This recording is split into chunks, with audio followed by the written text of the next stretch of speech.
하나님과 사탄의 논쟁이 계속되고 있습니다. 논쟁의 주제는 하나님을 경외하는 데 이유가 있는가라는 것이었죠. 하나님의 주장은 이유가 없다였습니다. 사탄의 주장은 이유가 있습니다. 입니다.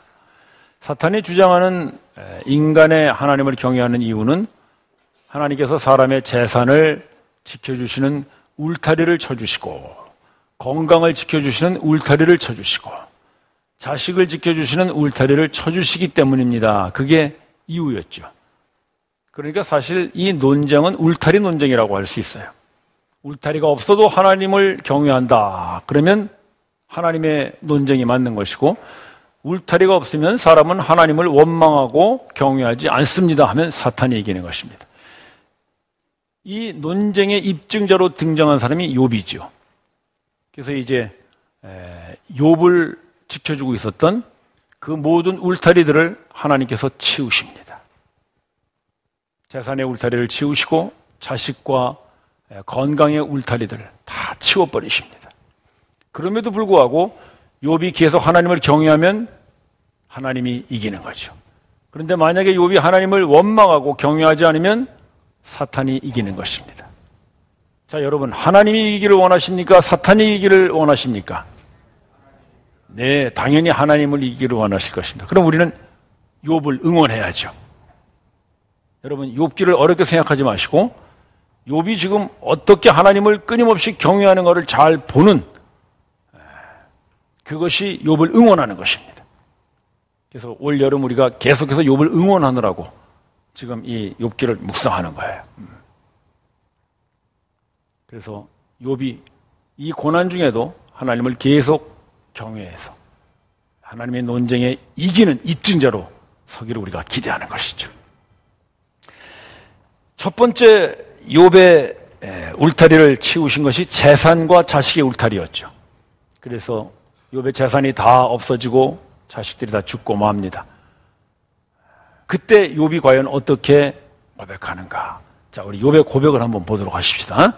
1장 말씀인데요. 욥기 1장 좀 지나간 말씀입니다만은 여러분들이 한번 읽어보시기 바랍니다. 욥의 고백입니다. 시작.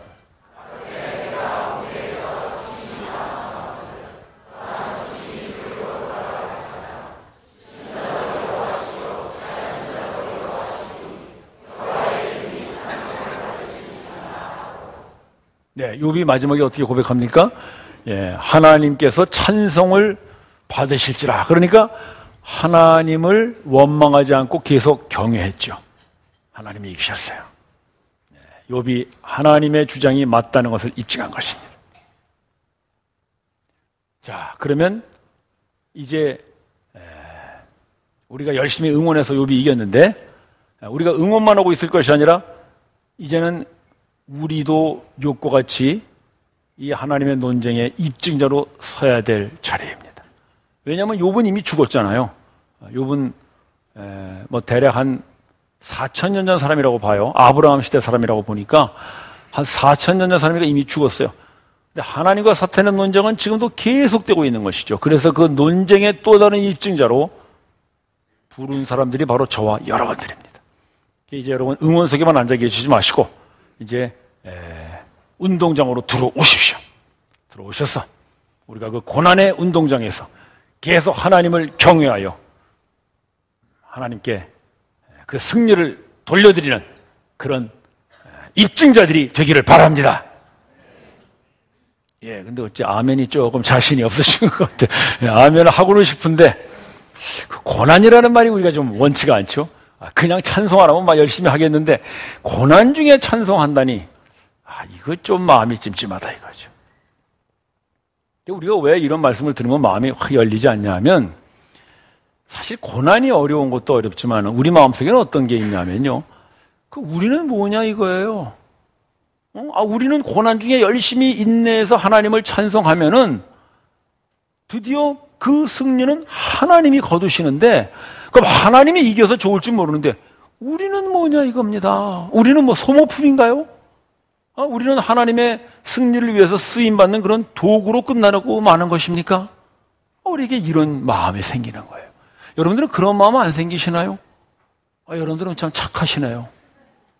저는 아무리 생각해도 이게 좀 마음에 안 들어요. 그러면 좋다 이거예요. 하나님 승리하는 건 좋은데 그럼 우리는 뭐지요? 우리는 하나님의 승리를 위해서 그 고난의 구렁텅이에 들어가야 되고 거기서 끊임없이 하나님을 찬송해서 우리는 그냥 죽자고 고생하는데 하나님은 승리했다고 그렇게 하는 것이 과연 기독교 신앙일까?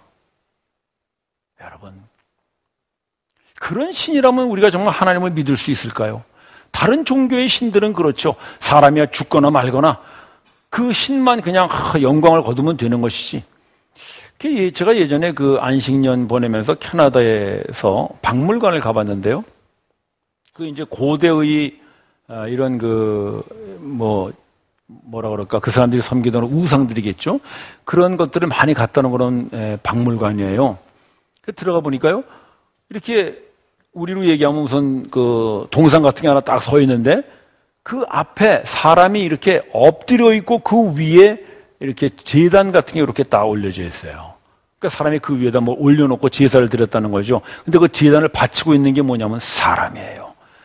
그러니까 그 이방 종교, 우상을 섬기는 사람들이 생각하는 인간은 뭐냐면 그 인을 섬기기 위하여 만들어진 존재, 그렇게 생각하는 것이죠.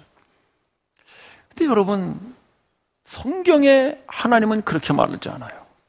우리가 하나님을 마치 하나님의 영광을 위하여 우리는 그냥 이렇게 도구로서 엎드려서 맨날 그렇게만 있는 그런 존재로 하나님이 우리를 만드셨다면 그것은 이방 종교와 같습니다. 욥이 그 고난 중에 하나님을 끊임없이 찬송해서 하나님이 그 논쟁이 이기게 한 건 사실이지만 또한 하나님은 그 고난을 통해서 하나님께서 욥에게 주시고자 하시는 것이 있어요. 그게 뭔가? 자, 우리 계속 한번 말씀을 보십시다. 자, 지금 여기 보시면 욥이 마지막에 뭐라고 고백합니까? 하나님에 대해서 하나님은 주시는 분도 하나님이시오, 취하시는 분도 하나님이시라 그랬어요. 그럼 주시는 하나님은 언제 만난 하나님일까요? 그 재산과 자식의 울타리가 자기를 지켜주고 있을 때 만난 하나님, 주시는 하나님이죠. 재산을 주시는 하나님, 자식을 주시는 하나님, 그 하나님을 만난 거예요. 근데 이제 울타리도 없어졌어요. 재산 없어지고 자식도 없어졌어요. 고난의 현장에 들어갔어요. 그때 만난 하나님이 어떤 하나님이에요? 취하시는 하나님을 만난 거예요. 즉 울타리가 없어서 욥이 그냥 고생만 하고 있다가 아니라 드디어는 그 울타리 바깥에 하나님을 만나요. 어떤 하나님? 취하기도 하시는 하나님. 하나님을 아는 알미 점점 더 커지고 넓어지는 것이죠. 우리가 어렸을 때는 아빠는 주는 아빠죠. 화장실에서 어린아이가 아빠 화장지 그러면 아이고 여기 있다 탁 화장지 가져오는 거. 기분 좋죠 여러분? 네. 애가 화장실에서 소리칠 때 화장지 갖다 주면 참 기분 좋습니다 여러분. 아빠 돈가스 사줘 그러면 돈가스를 사주는 아버지죠. 햄버거 사줘 햄버거를 사주는 아버지죠. 어렸을 때는 언제나 주는 아버지예요. 근데 몇 살까지 그런가요? 한 7살쯤까지는 그럴 것 같아. 근데 좀 커서 이제 학교 갈 나이가 됐어요. 그러면 어떤 아버지가 됩니까? 주는 아버지에서 빼앗는 아버지를 만나요. 학교 안 가고 맨날 늦잠 자면 어떻게 합니까? 아버지가 이불을 빼앗죠. 빼앗는 아버지예요. 또 계속 핸드폰 게임만 하면 폰을 빼앗는 아버지예요. 밤에 늦게 들어오면 밤 시간을 빼앗는 아버지예요. 못 나가게 해요. 어저께인가 뉴스에 보니까 이제 미국에는 청소년들 밤에 야간 통행 금지를 법으로 세우는 그런 주들이 생기더라고요. 우리나라도 앞으로 이제 청소년들 밤에 못 다니게 하는 그런 법이 좀 생겨야 되지 않을까 모르겠어요. 하도 야간에 그런 사고들이 많이 나니까. 자, 어쨌든 7살 때까지는 주는 아버지만 생각했는데 이제 좀 자라고 나니까 빼앗는 아버지를 아이가 만나요. 그걸 뭐라 그래요? 성숙이라 그러죠. 아이는 그렇게 성숙하면서 아버지가 주는 것만 사랑인 줄 알았는데 빼앗는 것도 사랑이구나라는 것을 알아가요. 애가 자라는 것이죠. 욥은 그 울타리 안에서 주는 하나님을 알았어요. 그런데 이제 그 울타리가 없어졌을 때 하나님은 취하기도 하시는 하나님이구나를 알았어요. 하나님을 아는 알미 점점 자라나요. 욥은 성숙해지고 있어요. 그걸 뭐라고 그래요? 지혜라 그러죠. 지혜는 하나님을 경외하는 것이요 전능자를 아는 것이 명철이니라. 잠언 말씀입니다. 따라서 욥이 이 고난 중에 하나님을 찬송함으로 말미암아 하나님만 영광 거두고 하나님만 승리 얻었다, 그것이 아니라 정말 그 고난을 통하여 하나님께서 욥에게 주시고 싶은 것은 바로 욥이 점점 더 하나님을 알아가는 알밈을 여러분 기억하십시오. 따라서 우리가 욥과 같이 고난의 현장에서 하나님을 찬송하면 하나님만 좋은 것이 아니라 드디어는 우리도 하나님을 아는 영역이 점점 더 커지고 깊어지는 것입니다. 성숙이 일어나는 것이고 드디어는 지혜가 생기는 것이죠. 두 번째 치워진 그 울타리가 건강의 울타리였죠. 그래서 건강이 다 사라져 버렸어요. 이제 욥이 병에 걸린 거죠. 온 몸에 막 악창이 나가지고 긁고 앉아 있습니다. 자, 이 건강의 울타리가 사라졌을 때, 그 건강의 울타리 밖에서 과연 욥은 어떤 고백을 하는가? 자, 우리 욥의 고백을 또 한번 볼까요? 2장 말씀인데 한번 다시 봅시다. 벌써 나왔나요? 나왔군요. 자, 좀 길긴 한데 여러분 한번 읽어보시기 바랍니다. 시작.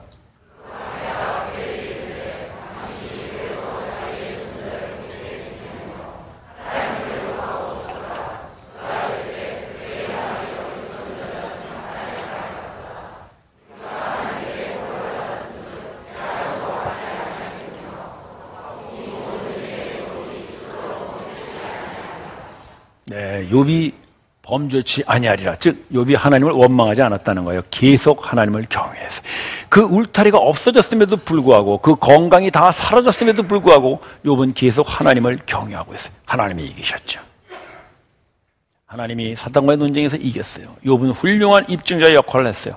그러나 그것으로 끝난 것이 아니라 욥에게도 그 건강의 울타리 바깥에서 드디어는 그가 하나님을 점점 더 알게 돼요. 어떤 하나님을 알게 되나요? 자, 볼까요? 하나님이 어떤 하나님이었어요? 복을 주시는 하나님이었죠. 그 복을 주시는 하나님은 어디서 아는 하나님일까요? 건강의 울타리 안에서 건강의 복을 받았을 때 하나님은 나에게 복을 주시는 하나님이다. 그 하나님을 알았어요. 근데 이제는 그 울타리 바깥에서 그가 뭐라고 고백해요? 재앙도 주시는 하나님을 그가 만나요. 형제자매 여러분, 하나님은 복을 주시는 하나님이십니다. 별로 복이 마음에 안 드시는 거예요. 그 다음에 내가 무슨 말할 줄 알고 아멘 안 하시는구만. 네, 그렇습니다. 재앙도 주시는 하나님이십니다. 네, 그게 아멘이 잘 안 되죠. 복만 주시지 왜 재앙도 주시는가? 여러분 잘 기억하세요. 하나님이 재앙도 주신다는 것은 여러분에게 주신 그 재앙도 하나님이 책임져 주신다는 것을 믿으십시오. 그분이 주시기 때문에 그분이 책임지시는 것입니다. 바울 사도가 그 얘기를 하는 거죠. 바울 사도는 평생 몸의 질병을 가지고 고통 중에 살았던 사람이죠. 심지어는 자기가 그것을 육체의 가시라고 말했어요. 그게 안질일지 아니면 위장병일지, 어떤 사람은 우울증일 거라고도 그래요. 바울에게 우울증이 있었다는 것 참 신기하죠. 그런데 그렇게 보는 사람들이 많아요. 자, 어쨌든 여러 가지 이런 질병 때문에 바울은 고생했어요. 그래서 하나님 앞에 기도했죠. 하나님 이 육체의 가시를 치워주십시오. 병이 낫게 해주십시오. 기도했어요. 그때 하나님이 대답했죠. 내 은혜가 네게 족하니라. 자, 여러분 지금 바울 사도는 재앙을 만난 거예요. 재앙을. 질병이라고 하는 재앙을 만났어요. 근데 하나님이 뭐래 그래요? 내 은혜가 내게 족하니라. 즉 하나님은 그 재앙을 뭐라고 말하는 거예요? 내가 너에게 준 은혜니라라고 말씀하시는 것입니다. 바울이 그걸 깨달아요. 나에게 생긴 이 질병의 고통, 이것은 재앙이기는 하지만 이것은 하나님이 나에게 주신 은혜로구나, 그걸 깨닫습니다. 그래서 그는 그 다음부터 자기의 몸의 약함을 자랑합니다. 그리고 그 위대한 선포를 하죠. 내가 약할 그때가 하나님이 강하실 때임이라. 그것이 바로 하나님께서 자기에게 그 재앙을 주셨기 때문에, 그 재앙을 하나님이 책임져 주실 것을 믿었기 때문에 그가 외칠 수 있는 선포였습니다. 실제로 하나님께서는 바울의 그 질병의 재앙을 책임져 주셨죠. 그는 평생 뭐 안질이 됐던 위장병이 됐던 우울증이 됐던 그 고통 속에 살았음에도 불구하고 그는 그 질병 때문에 죽지 않습니다. 그는 그 재앙 때문에 고통을 경험하기는 했지만 그 고통 때문에 죽지 않습니다. 그는 참수형을 당해 죽습니다. 형제 자매 여러분, 우리에게 어떤 질병의 재앙이 왔다면 그 질병의 재앙마저도 하나님이 주신 재앙으로 받아들이시기를 바랍니다. 그때 하나님이 그 재앙으로 여러분들을 결코 죽이지 않고 책임져 주실 줄을 믿으십시오. 바로 이 말씀입니다. 복을 주시는 하나님에서 이제는 재앙도 주시는 하나님으로 욥은 하나님을 아는 알미 점점 커집니다. 하나님은 저에게도 시력의 재앙을 주셨죠. 저는 맨 처음에 그것 때문에 참 고민을 많이 했었어요. 그런데 저는 이제 이 재앙을 하나님이 주셨기 때문에 하나님이 책임져 주실 줄을 믿습니다. 저는 눈 때문에 죽지는 않을 것입니다. 여러분, 그게 바로 이 건강의 울타리 밖에서 욥이 만난 하나님입니다. 따라서 그런 울타리들을 벗어났을 때 욥은 고난의 현장에 내던져졌지만 거기서 그는 점점 하나님을 깊이 알아갑니다. 주시는 하나님에서 취하시는 하나님으로, 복을 주시는 하나님에서 재앙을 주시는 하나님으로 드디어는 하나님을 더 깊이 알아갑니다. 지혜지요. 그것이 성숙입니다. 세 번째로 치워진 울타리가 오늘 본문 26절 말씀인데 여러분들이 한번 읽어보시기 바랍니다. 시작.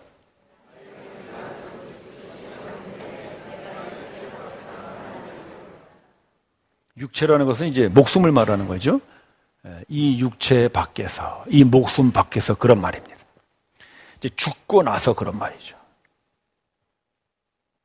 지금 욥에게 치워진 울타리는 재산, 자식, 건강 그랬는데 이제 마지막 울타리가 하나 남아있는데 그것마저 치워지게 됐다는 것이에요. 그게 뭐냐면 마지막 목숨이 이젠 없어질 때가 됐어요. 자, 여러분, 인간이 가질 수 있는 마지막 희망이 있다면 그것은 아마 목숨만은 남아있는 게 아닐까 싶습니다. 뭐 재산은 없어질 수 있죠. 그러나 그래도 사람만 있으면 희망이 있잖아요. 다시 일어날 수 있으니까. 건강이 없어져도요, 죽지 않고 사람만 있으면 그래도 희망이 있어요. 의학이 점점 발달해서라도 또 고쳐질 수 있겠죠. 자식이 죽어도 사람만 있으면 희망이 있어요. 또 나오면 돼요. 그런데 마지막 희망이 바로 목숨이에요. 이 마지막 희망인 목숨마저 끊어지고 나면 더 이상 바라볼 게 없죠. 더 이상 희망할 것이 없어요. 지금 욥이 그런 상태에 와 있는 거예요. 제가 며칠 전에 뉴스에서 봤는데 그 CJ 그룹의 이재현 회장 여러분 아시죠? 뉴스에 자주 나왔죠. 그 사람이 지금 탈세 혐의로 재판을 받고 있어요. 근데 이제 형무소에 들어가 있다가 몸이 하도 안 좋아져 가지고 병원에 왔다 갔다 하면서 지금 이렇게 재판을 받고 있습니다. 근데 며칠 전에 아마 이제 선고 공판이 있었던가 봐요. 기자가 취재를 해서 보도를 하는데 재판관이 물었어요. 마지막으로 그 이재현 회장에게 마지막 할 말이 무엇입니까? 그러니까 이 사람이 몸이 이제 너무나 약해져가지고 휠체어 타고 앉아가지고 그 재판장에 섰는데 마지막 한 말이 기자가 전하기를 살고 싶습니다. 그게 그 사람의 마지막 진술이었다 그래요. 참 그 얘기를 듣는데 마음이 좀 칭하더군요. 50대 중반이에요. CJ 그룹이면 우리나라 10대 재벌 중에 하나잖아요. 세상의 모든 부귀와 영화, 모든 명예를 다 누린 사람이죠. 우리나라 최고의 부자라고 알려진 고 이병철 회장의 손자죠. 모두가 부러워하는 그런 사람이에요. 근데 이 사람이 마지막 법정에서 진술하는 것이 뭐냐면 살고 싶습니다. 인간이 가질 수 있는 마지막 희망의 한 가닥 시로라기 같은 것, 그것은 아마 살고 싶은 것일 거예요. 마지막 목숨이죠. 마지막 희망이죠. 근데 욥은 지금 그 마지막 희망마저 이제 다 끝나버렸어요. 그래서 내가 육체 밖에서 내가 죽게 됐다는 것이죠. 목숨 밖에서. 자, 여러분, 이 마지막 목숨의 울타리 바깥에서 만난 하나님이 어떤 하나님일까요? 그것은 아마도 희망마저 가져가신 하나님일 거예요. 그래도 목숨의 울타리 안에서는 살아있다는 것이 마지막 희망이었죠. 그래서 그는 그 목숨의 울타리 안에서 희망을 주시는 하나님을 만났을 거예요. 근데 이제는 그 울타리마저 없어졌어요. 이제는 마지막이에요. 이제는 목숨마저 없어지게 됐어요. 그는 이제 희망을 주시는 하나님에서 마지막 희망마저 가져가시는 하나님을 그는 만나고 있습니다. 그런데 여러분 기억하십시오. 그 욥의 마지막 희망까지 가져가시는 그 하나님이 바로 그 죽음 너머에 계시는 부활의 하나님이심을 믿으십시오. 욥이 그것을 바라본 것입니다. 그래서 하는 말이 내가 육체 밖에서, 내가 이 목숨의 울타리 밖에서 하나님을 보리라. 하나님을 본다는 게 뭐예요? 계속 하나님을 경외하겠다는 것이죠. 하나님을 원망하면 하나님을 안 본다 그러지. 우리도 그러잖아요. 너 다시 안 볼 거야. 그건 내가 다시 너하고 관계를 끊겠다는 것이죠. 근데 욥은 하나님을 보리라 그래요. 내가 계속 하나님과의 이 관계를 유지하리라. 어디서? 목숨의 울타리 바깥에서. 마지막 그의 그 마지막 그 한 가닥 남아있는 그 목숨의 희망마저 빼앗아가는 그 하나님을 향하여 욥이 고백하는 것입니다. 예수님의 고백이 그랬죠. 예수님은 마지막 십자가에서 드디어 그가 마지막 살 수 있는 그 희망의 끈마저 끊어주고 맙니다. 그때 예수님이 그 고백을 하십니다. 아버지여, 내 영혼을 아버지의 손에 부탁하나이다. 육체 밖에서 하나님을 보리라는 욥의 고백과 같습니다. 형제자매 여러분, 우리는 부활을 믿습니다. 우리는 부활을 소망합니다. 그러나 그 부활의 소망이란 마지막 이 한 가닥 희망의 울타리가 남아있을 때에는 결코 우리들에게 진정한 소망이 될 수 없습니다. 저는 참 이 말씀을 묵상하면서 그런 시를 한 편 쓰고 싶더라고요. 한 편이라고까지 할 건 없습니다. 한 절을 썼으니까. 제가 쓴 시를 한번 외워볼까 싶습니다.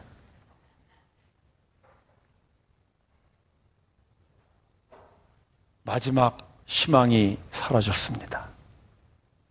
그래서 부활의 소망이 생겼습니다. 여러분 멋있습니까? 한 번 더 할까요? 네, 자, 한 번 더 하겠습니다.